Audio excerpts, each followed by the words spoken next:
So let's talk China. China, saying it with a Trumpian accent. In February, people may not know that Chinese AI models actually overtook American models.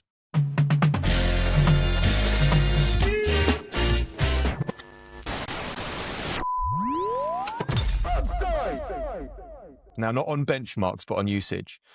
On OpenRouter, which is the biggest routing platform for AI models, Chinese models processed 4.1 trillion tokens in 1 week, against the American models, which was 2.9 trillion. The year before, America had 70% of that platform, and today the most used model in the world is from Xiaomi, who's the phone company. So keeping in mind that half of OpenRouter's users are American. So US developers are understandably ignoring the politics, looking for bang for buck. Why wouldn't they? Near frontier performance at a tenth of the cost. So how did China close the gap so quickly? We all probably know that there is a little bit of naughtiness going on. Anthropic told the US Senate last month that Alibaba's Qwen lab ran 29 million exchanges with Claude through 25,000 fake accounts, harvesting the outputs to train its own model, the distillation piece. Now, Beijing is considering restricting foreign access to its own top models. So what they're doing is they're distilling the competition, gating the models, and now potentially locking the door. Pretty genius, an old Chinese playbook, but what does this mean for Europe? Mads, I know you know a lot about this kind of stuff. How would you position this? What does it mean for Europe? What does it mean for the world? I think the scoreboard is super interesting. You had some token stats. I think they were from February. Today, we're looking at 18 trillion tokens to 5.5, so 3 to 1 on OpenRouter. What does that mean? It's widening. 61% of all tokens that are routed through OpenRouter go to the Chinese open-weight models. And yes, you're absolutely right. Lots of talk and discussion about distillation.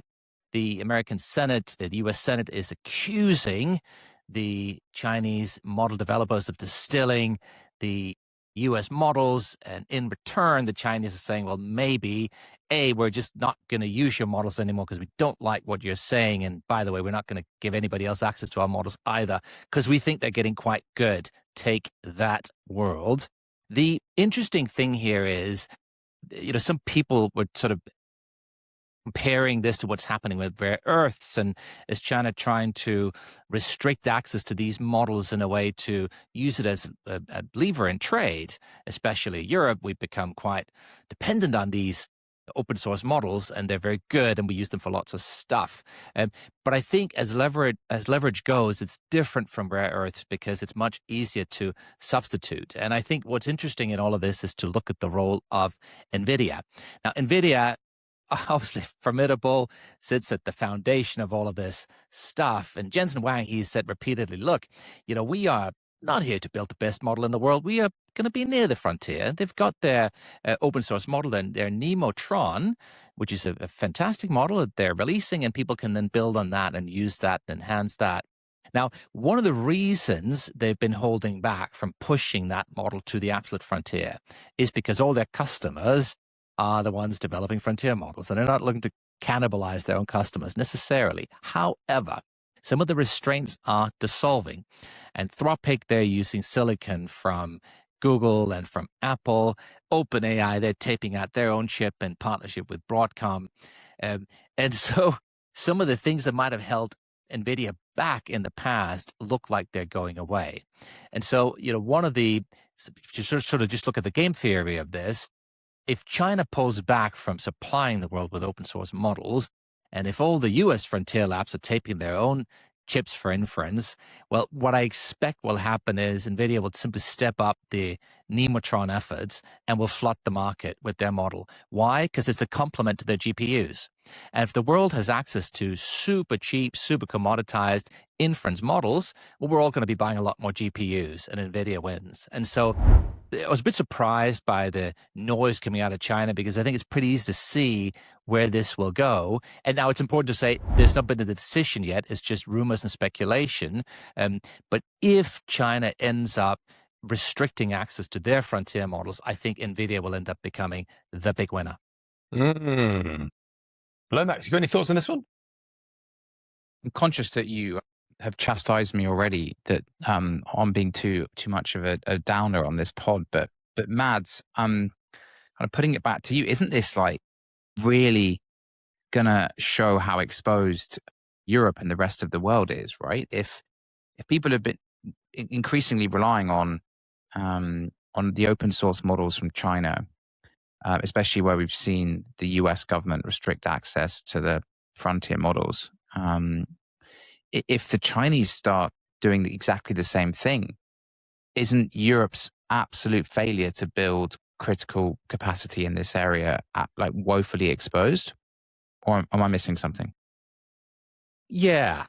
Look, the question is how hard it is to fork existing models and enhance them from there. We know that more and more stuff is happening. I do think that kind of the core, the pure model layer is commoditizing.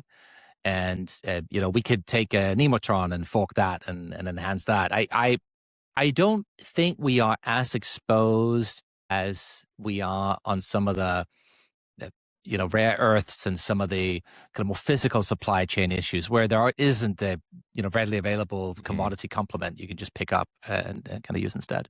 Yeah, I'm with you on that one. But we obviously need power, we need data centers. I think the kind of the raw capacity to manufacture intelligence, if you will, like produce it and have it available, is super, super important.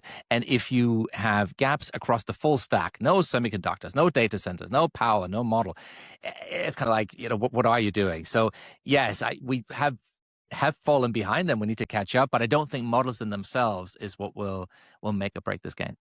Yeah, well, and for the avoidance of doubt, just because they will be restricting access to the new models that come out. I mean, the models that are already open source and accessible, of course, you can still, those, they're already in the public domain, right? So the cat's out of the bag. Exactly. And you can take them and you can enhance them. So you can build on what's already there.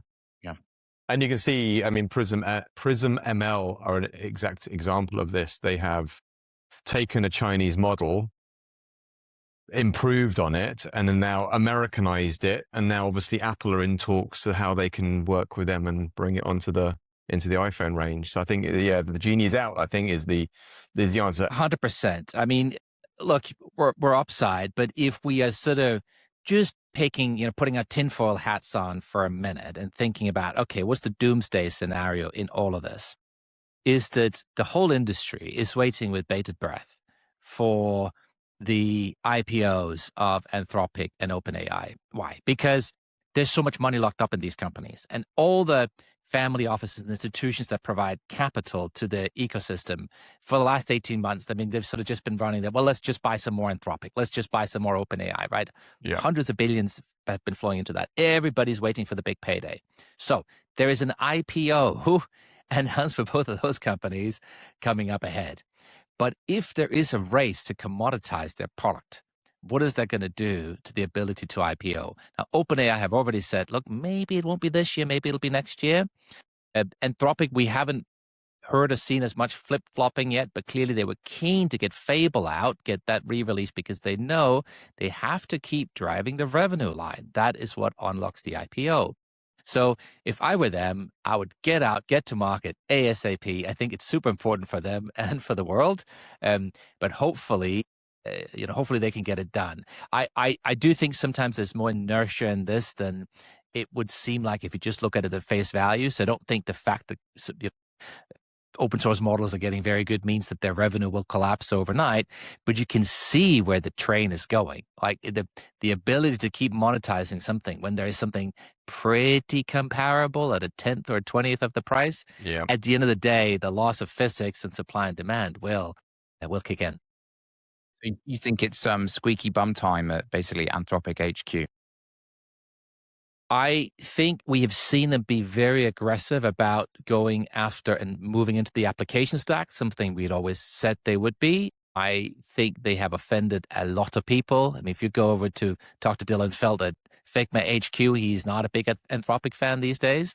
And of course, the more they go into the application stack, which are the people that today are buying their tech, the more of their customers they're going to offend.